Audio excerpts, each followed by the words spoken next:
에스겔 15장 1절에서 8절까지 말씀입니다.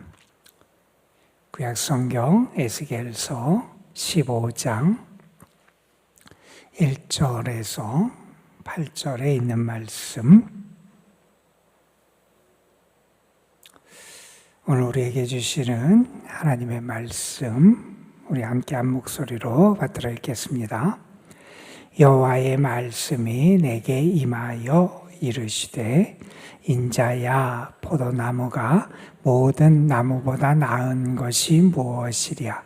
숲속의 여러 나무 가운데 있는 그 포도나무 가지가 나은 것이 무엇이랴? 그 나무를 가지고 무엇을 제조할 수 있겠느냐? 그것으로 무슨 그릇을 걸 못을 만들 수 있겠느냐? 불에 던질 땔감이 될 뿐이라. 불이 그 두 끝을 사르고 그 가운데로 태웠으면 제조에 무슨 소용이 있겠느냐? 그것이 온전할 때에도 아무 제조에 합당하지 아니하였거든. 하물며 불에 살라지고 탄 후에 어찌 제조에 합당하겠느냐? 그러므로 주 여호와께서 이같이 말씀하셨느니라. 내가 숲을 가운데에 있는 포도나무를 불에 던질 땔감이 되게 한 것 같이 내가 예루살렘 주민도 그같이 할지라. 내가 그들을 대적한즉 그들이 그 불에서 나와도 불이 그들을 사르리니, 내가 그들을 대적할 때에 내가 여호와인 줄 너희가 알리라. 내가 그 땅을 황폐하게 하리니 이는 그들이 범법함이니라. 나 주 여호와의 말이니라 하시니라. 아멘. 누가복음 13장에 보면 예수님께서 하신 비유 가운데 이런 비유가 나와요. 어떤 농부가 일하는 일꾼이 그 농장에 무화과를 갖다 심어요.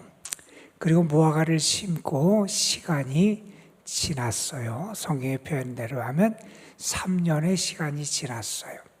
그래서 그 농장의 주인이 와서 그 나무로부터 열매를 구하려고 그래요. 그런데 열매가 맺히지 않는 거예요. 그래서 그 농장주가 뭐라고 이야기하냐면 이렇게 이야기를 해요. 어찌 땅만 버리게 하느냐? 열매를 맺지 못하는 그 나무를 계속 심어서 왜 땅만 버리게 그렇게 하느냐? 이렇게 이야기를 했을 때 그 일꾼이 주인에게 간청을 합니다. 한 해만 더 기다려 주십시오. 한 해만 더 기다려 주시면 내가 잘 돌봐서 열매가 맺도록 한번 노력을 해볼 테니 한 번만, 한 해만 더 기다려 주십시오. 이렇게 그 주인으로부터 유예 기간을 받는 말씀이 등장을 해요. 예수님께서는 그 비유를 통해서 이렇게 말씀하신 거죠. 하나님께서 그동안 많이 사랑을 베풀어 주시고 돌봐주시고 은혜를 베풀어 주셨는데 그들에게 열매가 없었다는 거예요. 그런데 마지막 기회를 하나님께서 허락해 주셨다는 거예요. 그렇다면 이 1년의 기간, 마지막 유예 기간은 어떠한 기간이 돼야 되느냐? 정말 내가 열매를 맺지 않으면 안 된다는 그런 심정으로 그 삶에 하나님이 기뻐하시는 열매를 맺어가야 하는 기간이 돼야 된다 하는 것을 주님께서 그 비유를 통해서 가르쳐 주신 것이지요. 여러분의 모습은 어떻습니까? 여러분에게 지금 하나님이 기대하시는 열매가 있습니까? 하나님을 기쁘시게 하는 열매가 있습니까? 아니면 여러분에게 아직 그러한 열매가 없습니까? 혹시 지금 우리가 살아가는 이 시간은 우리의 주인 되시는 하나님께서 우리에게 마지막으로 허락하신 그 1년의 기간, 유예 기간일 수도 있다 하는 그러한 마음을 가지고 우리는 더 절박한 심정으로 신앙의 열매, 믿음의 열매, 하나님이 기뻐하시는 열매를 맺어갈 수 있어야 한다는 거죠. 예수님께서 마지막 십자가를 지시기 직전에 예루살렘 주변 베다니에 머무시면서 예루살렘을 왔다 갔다 드나시는 그런 장면이 성경의 복음서의 마지막 부분들에 등장을 하지요. 그때 예수님께서 하셨던 일 가운데 하나가 뭐냐면 잎이 무성한 무화과 나무를 보고 예수님께서 저주하신 사건이 거기에 등장하기도 하잖아요. 하나님은 우리에게 열매를 기대하신다. 잎만 무성하고 겉만 화려하고 무언가 있을 것 같으나 실상은 열매가 없는 그런 나무가 아니라 열매를 맺기를 기대하신다 하는 거지요. 곽재구라고 하는 사람의 산문집에 나오는 이야기예요. 우리가 아마 읽기 들었을 법한 그런 예화입니다. 미국에서 있었던 일이에요.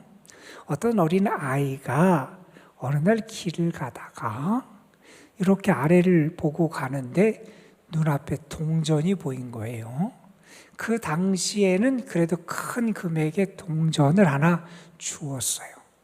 그러니까 너무 흐뭇했어요. 야, 내가 크게 뭐 일도 하지도 않고 심부름도 하지 않았는데 크게 노력도 하지 않고 야, 내가 이 정도 되는 이 동전을 주었다. 자기가 뿌듯하고 자랑스러웠어요. 그런데 그것이 그 사람의 일생에 부정적인 결과를 가져오게 돼요. 그때부터 이 아이는 주로 고개를 숙이고 땅만 보고 다녔다는 거예요. 땅을 보고 다니면서 또 동전이 있을까? 물론 동전이 눈에 띄어서 주운 때도 있죠.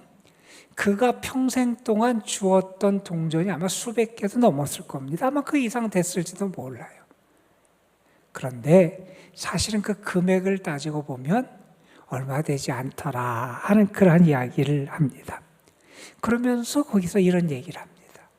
그 사람은 평생 땅에 있는 동전만 주우려고 살아가다가 그 주변에 있는 아름다운 풍경도 보지 못하고 아름다운 저녁 노을도 보지 못하고 하늘에 떠 있는 무지개도 보지 못하고 그 아름다운 단풍나무의 그 이파리도 보지 못하고 하늘에 높이 떠가는 아름다운 구름도 보지 못하고 그리고 그렇게 살아갈 수밖에 없었고 그래서 그가 삶에서 정말 놓치고 살아간 가치 있는 것들이 너무나 많았다.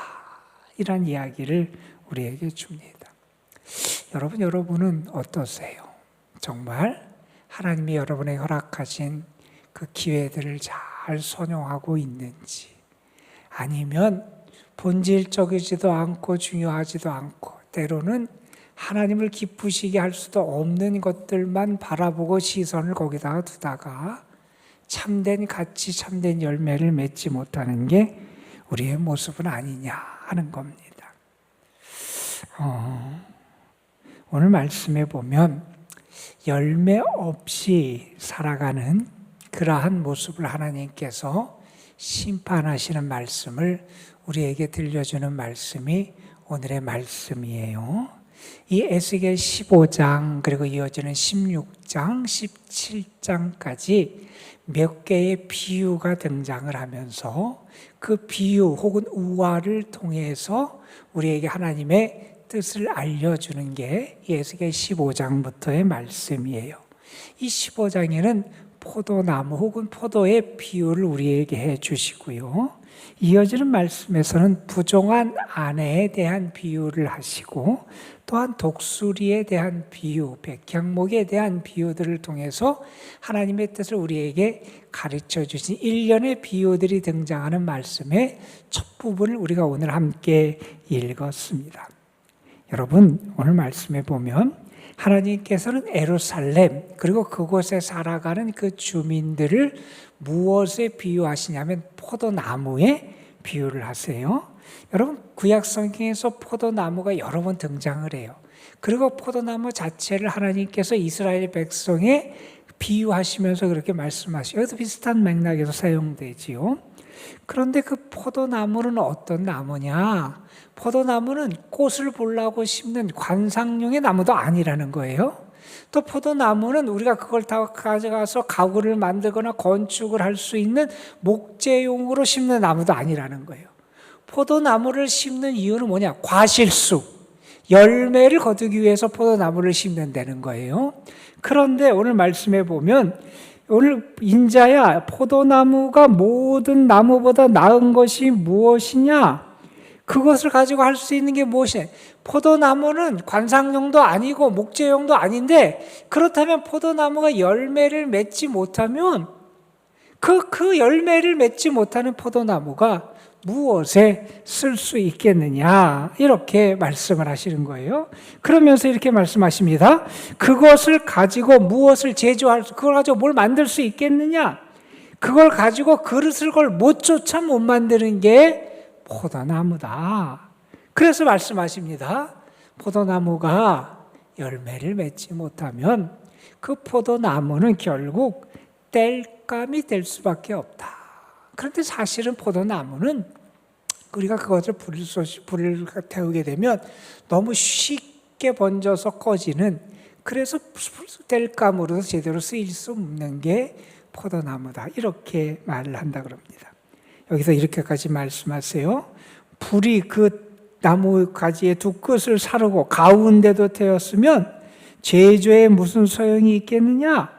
온전할 때에도, 태워지지 않았을 때에도 제조에 무엇을 만들 수 없는데, 하물며 불에 살라지고 탄 후에 어찌 그것이 쓰임받을 수 있겠느냐 하시면서, 하나님은 이렇게 열매 맺지 못하는 그런 포도나무는 이렇게 버림받을 수밖에 없음을 말씀해 주고 있습니다.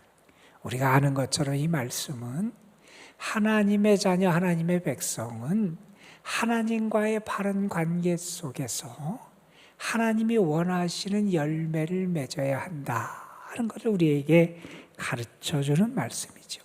지금 예루살렘 주민이 이와 같다는 거예요. 6절에서 이렇게 하나님이 계속 말씀하세요. 내가 숲을 가운데 있는 포도나무를 불에 던질 땔감이 되게 한 것처럼, 열매를 맺지 못해서 아무 쓸모없는 그 나무를 땔감이 된 것처럼 예루살렘 주민들도 내가 그렇게 할 것이다. 이 예루살렘 주민들, 열매를 맺지 못하고 살아가는 이들을 하나님께서 그렇게 땔감이 되게 할 것이다, 이렇게 말씀하고 있는 겁니다. 여러분, 하나님이 우리를 선택하신 분명히 그 이유가 있어요. 하나님이 이스라엘 백성을 선택하신 이유가 있습니다. 하나님이 왜 그들을 택하셨느냐? 그들이 잘나서 뛰어나서 선택하신 게 아니에요. 하나님은 오히려 아무것도 아닌 미약한 그들을 택하셨어요. 왜? 하나님이 사랑의 하나님이고요, 하나님은 신실하신 하나님이시라 그들을 택해 주셨어요. 그리고 하나님은 무엇을 원하시느냐? 그들이 하나님과 함께 살아가면서 은혜와 하나님의 축복을 누리며 살아가길 기대하셨어요. 그런데 그들이 그렇게 못하더라는 거예요. 하나님 나라를 위한 하나님의 백성, 거룩한 백성, 하나님의 나라를, 하나님의 뜻을 위하여 쓰임받는 하나님의 종된 백성으로 살기를 원하셨는데 그렇지 못하다는 거예요. 여러분, 우리가 주의할 게 있습니다. 선택 그 자체가 축복의 충분 조건은 아니라는 거예요. 선택을 받았다고 무조건 내가 이제 축복을 받는다, 그게 보장이 되는 게 아니라는 거예요. 여러분, 우리 성경에 보면 예수님도 그랬고 세례 요한도 그랬고 그런 말씀을 당시 유대인들에게, 사람들에게 하셨어요. 너희가 아브라함의 자손이냐? 그것 때문에 너희가 구원을 받고 축복을 받는다고 교만하고 자만하지 말아라. 왜냐하면 하나님은 이 돌들로도 아브라함의 자손을 만드실 수 있는 게 우리 하나님이다. 너희가 택함 받았다, 그것 자체가 너희가 축복을 받고 은혜를 누리는 게 당연한 게 아니라는 거예요.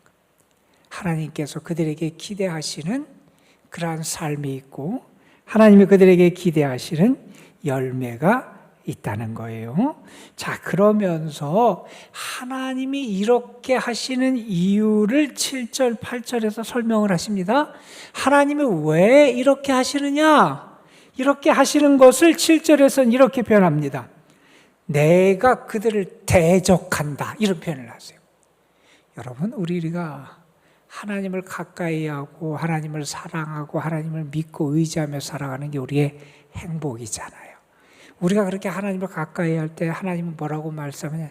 내가 너희를 가까이 해주겠다. 이렇게 말씀하세요. 그런데 여러분, 하나님은 우리를 가까이 하시고 사랑하시고 우리를 인도하시고 위로하시고 품에 안아주시는 게 아니라 하나님이 우리를 대적하신다고 한번 생각해 보세요. 그건 정말 가장 큰 불행이라고 말할 수밖에 없어요. 그런데 그 불행이 왜 일어나느냐? 8절에 이렇게 말합니다.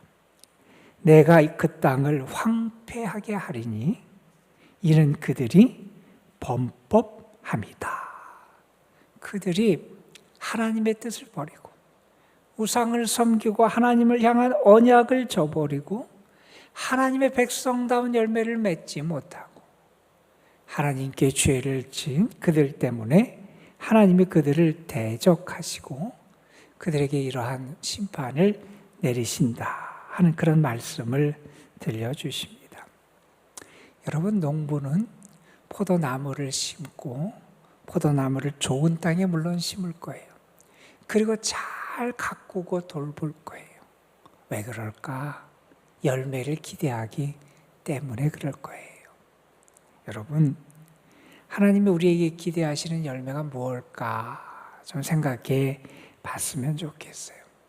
성경에는요, 먼저 우리에게 그런 말씀을 많이 해요. 너희가 회개에 합당한 열매를 맺어야 된다. 회개에 합당한 열매. 여러분, 이 말씀은 정말 중요해요. 회개라는 것은 그냥 단지 내가 죄를 졌다, 뉘우쳤다, 그걸 안 알았다, 고백했다, 그게 회개가 아니에요. 회개는요, 지금까지 걸어가던 방향을 바꾸는 게 회개예요. 지금까지는 나 홀로 내 마음대로 걸어갔다면 이제 하나님과 함께 걸어가는 거고요. 주님과 함께 걸어가는 거고요. 지금까지는 이 방향으로 내가 걸어갔다면 이제 방향을 돌려서 하나님께 향하여 걸어가는 게 회개라는 거예요. 정말 회개에 합당한 열매를 맺고 살아가는 것, 그것이 필요하다는 거예요. 뿐만 아니라 우리는 성경에도 많이 여러 가지 열매를 말씀하셨지만 하나님이 기뻐하시는 의의 열매도 맺어야 되고, 또한 우리 믿음의 사람들은 영적인 성령의 열매를 맺고 살아가는 그러한 모습을 우리가 나타낼 수 있어야 한다는 겁니다. 여러분, 그러려면 주님을 떠나서는 안 되잖아요. 주님 안에 거해야 하잖아요. 여러분, 믿음은 다른 게 아니라 주님 안에 거하는 게 믿음의 출발이에요. 여러분, 우리가 어떤 환경이 어떤가라는 게 우리 인생에 정말 중요할 수도 있어요. 그런데 그것보다 더 중요한 것은 무엇이냐면 우리가 하나님과 얼마나 가까이 있고 우리가 얼마나 주님 안에 거하느냐라는 게 우리의 인생에 정말 중요하다는 거예요. 예수님의 그 말씀처럼 가지가 포도나무에 붙어 있어야, 주님께 붙어 있어야 열매를 맺을 수 있기 때문에 우리는 늘 주님 안에 거하는 삶을 살아갈 수 있어야 한다는 겁니다. 예전에 동서독이 분단되어 있을 때 일이라 그래요. 특별히 베를린이 동서로 구분되어 있고, 그때 나중에는 이게 베를린 장벽까지 세워졌는데 베를린 장벽이 세워지기 전의 일이었던 것 같습니다. 동베를린 진영에서 어떤 일을 했냐면 왜 그랬는지 모르겠는데 트럭에 쓰레기들을 실어다가 그 서베를린 지역에다가 그것을 쏟아붓고 간 거예요. 그래서 서베를린 쪽에 있던 사람들이 화가 났겠죠. 우리가 사는 이 지역에다가 왜 트럭에다가 쓰레기들을 잔뜩 실어다가 이곳에 뿌려놓고 갔느냐. 화가 나서 자기들도 트럭에다가 쓰레기를 실어다가 다시 동베를린 지역에다가 갖다가 이렇게 쏟아놓고 와야 되겠다. 이런 생각을 하게 됐어요. 그런데 처음에 그런 생각을 했다가 그 계획을 접었어요. 그 계획을 철회하고 어떻게 했느냐. 이번에 트럭에다가 뭘 실었냐면 트럭에다가 통조림, 식품 같은 것들 잔뜩 실어다가 그것을 저쪽에다 갖다 줬다는 거예요. 그때 그러면서 그 트럭들에다 글을 써붙였는데 이런 글을 써붙였대요. 사람은 각자 자기 속에 있는 것을 주더라. 이런 얘기를 한다는 거예요. 내 속에 뭐가 있느냐? 내 속에 있는 것을 결국 내가 다른 사람들에게 세상에 주고 영향을 끼치며 살아가더라는 거예요. 여러분 속에 뭐가 있습니까? 저는 여러분 속에 하나님이 기뻐하시는 좋은 신앙의 열매들이 좀 많이 있었으면 좋겠어요. 그 좋은 신앙의 열매들이 우리 속에 있어야 우리를 만나는 사람들도 복되고요. 우리가 살아가는 우리의 삶의 자리도 복될 수 있다는 거예요. 저는 여러분의 삶이 하나님께 영광을 올려드리는 아름다운 열매들, 또 하나님이 기뻐하시는 귀한 성령의 열매들, 그리고 그 열매들을 통해서 여러분 자신도 기쁘고 행복하고 또 그 열매로 다른 사람들에게 선한 영향을 끼치고 하나님의 영광을 올려드리는 열매가 풍성한 신앙인들이 되시기를 주님의 이름으로 축복합니다. 기도하겠습니다. 아버지 하나님, 오늘도 우리를 부르셔서 우리의 삶의 시작을 하나님께 초점을 맞추고 우리의 영적 주파수를 하나님께 맞추고 하루를 시작할 수 있도록 이끌어 주심에 감사를 드립니다. 하나님을 가까이 하는 자를 하나님이 가까이 하신다 그랬는데 하나님을 가까이 하며 하늘의 은혜와 은총을 구하는 이들을 찾아와 주시고 만나 주시고 저들에게 하나님의 평강과 하나님의 소망과 하늘의 기쁨과 은총을 충만하게 허락하여 주옵소서. 특별히 오늘 하나님께서는 예루살렘과 예루살렘 거민들을 포도나무에 비유하시면서 열매를 맺지 못하는 포도나무, 땔감으로 버려질 수밖에 없고 태워질 수밖에 없는 그들의 현실을 고발해 주셨습니다.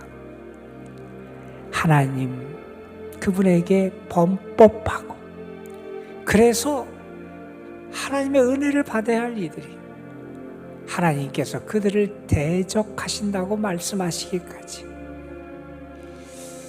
하나님의 그 안타까운 음성을 오늘 우리가 함께 들었습니다.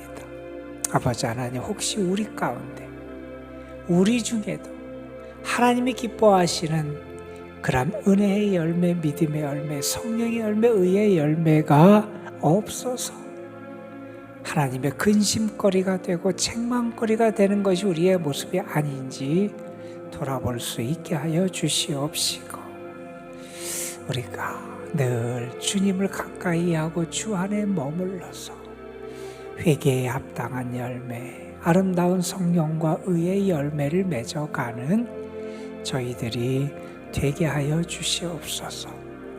우리 속에 세상의 욕심만 가득하고 세상의 죄악과 악한 꾀들만 가득하고 우리 속에 미움과 불평만 가득하고 우리 속에 낙심과 탄식만 가득해서 그래서 우리도 모르는 사이에 이 땅을 더 더럽히고 어지럽히는 그러한 자들이 되고 있지는 않은지 자신을 돌아보며 정말 영적인 열매와 은혜로 충만한 사람, 하나님의 영광을 올려드리는 귀한 열매를 맺어가고 그 열매를 통해서 이 세상에도 선한 영향력과 은혜를 나누는 복의 근원으로 쓰임받는 저희들 되게 인도하여 주옵소서.